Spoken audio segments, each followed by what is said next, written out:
Shop our vast inventory of safety products at Grainger.com. Call, click, or just stop by. Grainger, for the ones who get it done.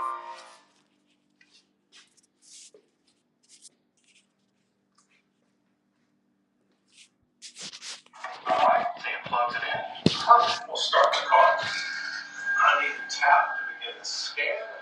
Now my $2,000 scan tool said it was a catalytic converter. Let's see what this little device does for us. Wow, incredible. Same reading. Same reading. So I've been going to the same mechanic for a while now, and the last time I took the car in, my husband swore he was ripping me off. Well, okay, so fix his...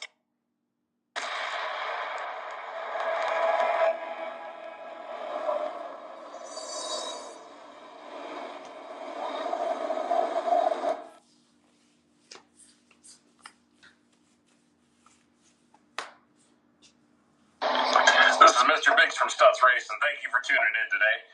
We're going to talk a little bit about clutch removal here. Occasionally we get that question. We get a new guy here that wants to take their new mini bike that they purchased new or used, and they want to replace the clutch. The first thing you're going to do here is you're going to start by removing this end bolt here, which I use like the Milwaukee here. Go ahead and zip that off. Now this is a max torque clutch. On the very back side of this, it has set screws, and it uses an eighth inch Allen wrench. Just inside here, there's one here, and there's one on this side as well. You're gonna make sure these are loose. I've had guys come in here and they can't get their clutch off. They're fighting with it. And I say, are there any writing on the clutch? Can you see anything?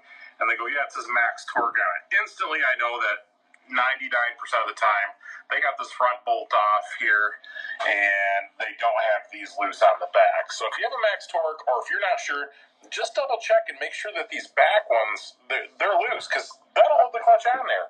So for all intents and purposes, I've already loosened them. It's just going to slide off. It has a keyway in there. This one only has one key in the back here. And I'm going to jump around here for a second. There's also another brand that we carry. It's called Hillard. This one does not have those screws. This one, as you can see, there's just the bolt on the end. It's a double keyed clutch. So essentially what that means is when you put that bolt on the end on the shaft here, it holds this all on, and you have to put some spacers on the back to keep it aligned. Sometimes they don't come off this easy. Let's say this one was on here for several years. It's got several hundred miles on it. You just can't get it apart.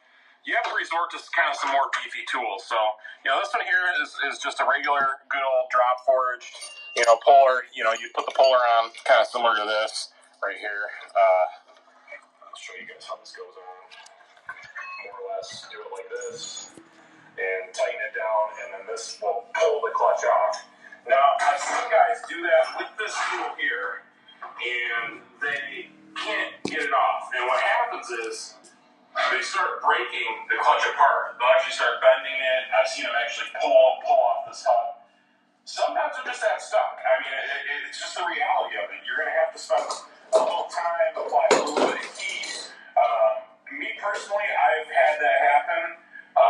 And what I'll do is I'll break this literally almost all apart. Or on this one here, this outer part will come on, and this part will be stuck on. And you're left either with just this piece, or you're left with just this piece with the teeth on it. That's when you got to call the big boys. That's when you got to get in there with this, make sure you have the proper size grinding wheel on there, and then you have to kind of cut that rest of it off.